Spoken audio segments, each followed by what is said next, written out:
Mônica Bergamo, uma das maiores jornalistas do Brasil, acho que conversou com o advogado do presidente Jair Bolsonaro. É isso, Mônica. Sim. Bom dia, Mônica. O Brasil amanheceu de ponta cabeça com essa busca e apreensão, principalmente o Bolsonaro, que estava dormindo na casa dele. Pois não, Mônica? Datena, isso me lembrou aqui os velhos tempos de Operação Lava Jato, em que a gente acordava todo dia às 6 horas da manhã com uma busca e apreensão, com uma prisão. Nós é a Globo. Um fato Era a Globo espetacular, e a Polícia né? Federal juntas, de mãos dadas. Lembra disso? Oi, desculpe.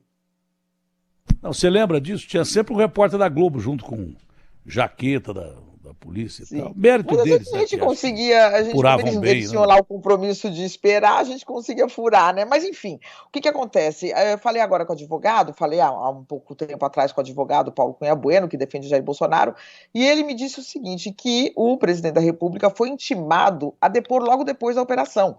Eles estão tentando adiar esse depoimento, já comunicaram que ele não vai essa manhã, o depoimento seria às 10 horas da manhã, e o Paulo Cunha Bueno me disse o seguinte, ele vai ficar em silêncio se ele tiver que depor assim tão em cima da operação, porque a defesa não conhece os autos, não sabe o que está sendo investigado, não sabe que perguntas vão ser feitas e, portanto, ele vai exercer o direito dele de ficar em silêncio caso tenha que depor ainda hoje ou amanhã, enfim, não se sabe em que momento ele iria depor. Fato é que foi uma surpresa, né, o Datena, foram todos pegos de surpresa. Surpresa é o Bolsonaro ficar em silêncio. Vai ser a primeira vez no mundo, na face da terra, que o Bolsonaro vai ficar em silêncio. Eu nunca vi isso do Bolsonaro ficar em silêncio. Não é? O que eles relatam é que ele tem sido obediente à defesa. Por exemplo, no depoimento da semana passada, que ele tinha que falar sobre uma postagem que ele fez nas redes sociais de um vídeo contra as urnas eletrônicas, ele foi orientado, não fale nada, responda única e exclusivamente ao que a PGR falou para você responder. Por que esse vídeo foi parar nas redes sociais? E aí ele falou aquela história que ele tinha sido internado, que ele tinha tomado morfina, que ele postou por engano. E não respondeu a nada mais, e eles pontuaram lá. Só vai responder sobre essas questões, está se apresentando para responder única e exclusivamente a uma pergunta, que foi a pergunta que a PGR determinou que fosse feita. Nada mais que os policiais queiram saber. E agora, eu acho que se ele for seguir uma defesa técnica, né, o Datena, ele fica em silêncio, porque é o que os advogados estão orientando ele a fazer. Como eles não conhecem a investigação, não conhecem os autos, eles acham que o Bolsonaro tem que ficar em silêncio até que eles consigam ter uma visão completa da situação, né? Uma situação muito esdrúxula, né, Datena? Fraudar um cartão de vacinação, uma coisa realmente... Olha, se ele tivesse aconselhado ficar em silêncio enquanto presidente, acho que agora ele entendeu o que o Fernando Henrique falou sobre liturgia do cargo. Acho que agora ele até gozou, o presidente Fernando Henrique, ele falou, acho que numa reportagem também, a Bandeirantes aqui, que nós tínhamos feito com o Fernando Henrique, no Instituto Fernando Henrique. O Fernando Henrique disse assim, o Bolsonaro não tem a liturgia do cargo. Acho que agora o Bolsonaro está entendendo o que é a liturgia do cargo. Porque um dia ele, numa conversa, numa entrevista com ele também questionou, tudo que eu falo sobe o dólar. Eu falei, claro, você é presidente da República, tudo que você fala altera o mercado financeiro. Então a liturgia do cargo é isso. Você, enquanto presidente, tem que tomar muito cuidado com os seus gestos, com o que você fala. Isso na vida comum, não é só para presidente, mas para presidente principalmente. Porque a força da palavra do presidente, ela é muito grande. Você vê os problemas que estão sendo acarretados para o Bolsonaro, as expressões, as falas, que ele usava com tranquilidade durante a presidência da República, com o cargo de presidente da República. E hoje, sem esse cargo, a situação é diferente. A situação é que ele não tem nem imunidade parlamentar. Então, a situação é diferente, é completamente diferente. Ele está muito exposto. E agora ele está aceitando o que muita gente dizia para ele naquela época, inclusive com o conselho do presidente. Eu não achei que o Fernando Henrique tivesse tentado atingir o Bolsonaro. Eu acho que ele estava dizendo, presidente, seja um pouco mais cauteloso. Acho que era isso que disse o presidente Fernando Henrique. O Fernando Henrique sempre foi um cara muito comedido, muito bacana, muito legal nesse aspecto. Foi um bom presidente, sei lá se foi ou se não foi, mas não foi lá grande coisa. Mas também ele era um cara que atendia a liturgia do cargo mesmo. Não falava fora da curva quase que nunca, não é verdade? Uhum. O Lula de vez em quando dá uns balões na área, fez isso muito durante a campanha, começou a fazer durante o governo, pediram para ele escrever discurso e daí por diante. Então, a liturgia do cargo é isso. Cuidado com o que você fala, porque isso vai ser cobrado, e agora está sendo cobrado. Mas não tenho dúvida também que daí para frente as ações contra o Bolsonaro poderão ser mais graves dependendo da reação popular. Se de repente colar o que fizeram hoje com o Bolsonaro e passar meio que desapercebido e tal, eu acho que as coisas vão progredir para fatos mais graves, né? Porque a prisão desse ajudante de ordens dele, eu acho que tem pouca coisa a ver com esse cartão aí. Porque todo mundo estava na bota dele, porque dizem que ele, por omissão, já tinha articulado quando ele foi com o presidente da República embora, porque ele era responsável pela segurança de Brasília junto com o Anderson, que está preso. Inclusive pelo batalhão de Goiás, que atende imediatamente a qualquer ato no Distrito Federal, e que simplesmente o batalhão ficou aquartelado naquele dia 8. Então eles já estavam na bota desse Cid há muito tempo, não é de hoje não. Acho que esse cartão de vacina serviu para colocar o Cid na cadeia. E o Cordeiro, bom, como todo Cordeiro, foi sacrificado. Não é o primeiro, aparentemente, Anderson Torres também, né? Agora, Datena, é aquela coisa, a gente percebe, porque a gente viu essa história, e essa história a gente viu acontecer com o Lula, quer dizer, primeiro abre uma investigação, já é uma coisa estranha, daí as pessoas vão se acostumando com a investigação, aí oferece uma denúncia, já vai virando um processo, aí faz uma intimação, vai depor, já avança mais um pouco, as pessoas se acostumam. Aí faz uma busca e apreensão, as pessoas se acostumam. Até que quando chega a prisão, ela já está totalmente naturalizada, porque eu me recordo que um ano antes do Lula ser preso, todo mundo sabia que ele ia ser preso, né? Então eu não estou dizendo aqui que o Bolsonaro vai ser preso, mas eu estou dizendo que a história meio que é parecida, você vai avançando e vai naturalizando. Ah, ele é investigado, agora ele foi intimado, agora ele foi depor, agora já virou banal o Bolsonaro depor, né? Já depôs mais de uma vez, no inquérito das joias, no inquérito, naquele vídeo lá que ele fez, que foi divulgado quando ele era presidente, agora na questão dessa postagem, agora vai depor de novo, a defesa está querendo adiar, já disse que ele não vai hoje de manhã, mas vai depor de novo, nesse caso aqui da vacinação. Então já está banalizado o Bolsonaro entrando na Polícia Federal, né? Já busca e apreensão, já não vai mais ser um espanto. Então o Estado vai avançando. Essa história da busca e apreensão, né? Essa história da busca e apreensão, você acha que tem... Porque isso é grave, né? Você entrar na casa de um ex-presidente com mandato judicial, com autorização judicial e revirar o que tem que revirar, levar o telefone dele, que ele confirmou que levaram o telefone dele. A Michelle, eu não sei se ele já havia dito que ela tinha se vacinado ou não. Ele disse hoje, não sei se foi a primeira vez, mas eu ouvi, porque eu estava acompanhando o Jornal Gente, aliás, muito bem feito, agora na Band News também. Parabéns aí ao pessoal do Jornal Gente, que agora participa com um programa na TV Band News.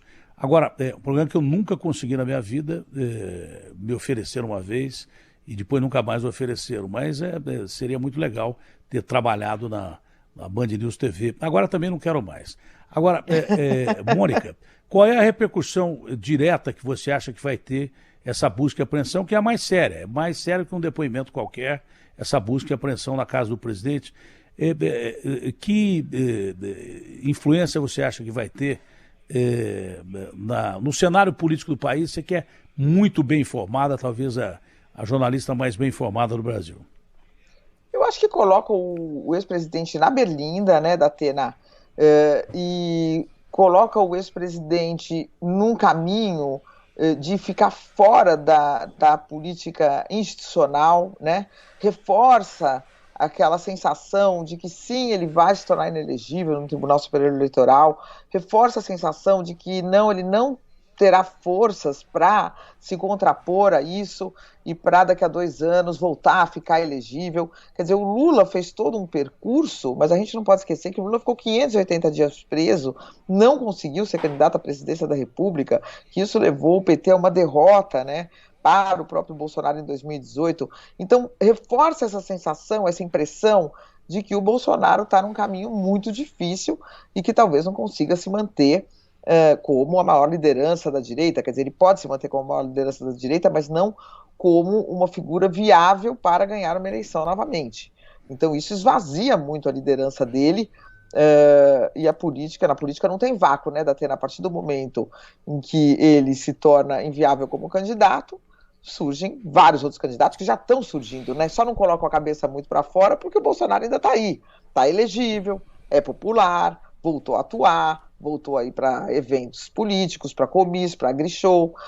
A Michele Bolsonaro vem para São Paulo nesse fim de semana para participar de um ato do PL Mulher. Então, assim, estão se movimentando. Então, ele ainda há um respeito, né, a essa liturgia da fila, né, da candidatura, mas aumenta a impressão de que ele pode se complicar e pode se inviabilizar, ser inviabilizado como candidato, né, Datena? Na política, a arte de Maquiavel, de Richelieu, são as coisas que mais predominam, né? O cara que escreve um livro especificamente o Príncipe, voltado para como você deve ser mau e ser um bom político sendo mau, né, que foi o caso do Maquiavel. O Richelieu era a eminência parda do reinado e daí por diante. Né? A política é uma arte em que trair é uma palavra mais simples do mundo e que o cara que trai não julga que está traindo, porque ele trai num contexto de várias pessoas juntas que se reúnem numa espécie de conselho e, de repente, quando você trai alguém, fica aquela impressão de que foi quem decidiu foi o conselho, não foi eu. Aí o cara, não sei como é que a maioria dos políticos dorme no Brasil. Não sei. Acho que com esse pensamento eles deixam o coração lá no Congresso e depois pegam outro para usar em casa. Deve ser isso. Porque cérebro, a maioria deles não usa muito. Desliga o cérebro e aciona a língua ou o bolso. Agora, o detalhe é o seguinte: me preocupa essa questão da traição em relação ao Bolsonaro. Se a situação dele ficar muito complicada, qual vai ser a ação do PL, que por enquanto está segurando a onda do Bolsonaro? E qual seria a reação do PL como oposição, né, como frente aí de oposição, que a gente espera seja uma oposição sadia, mas já temos aí a CPI que, por enquanto, das fake news e do PL, que por enquanto está engavetada aí.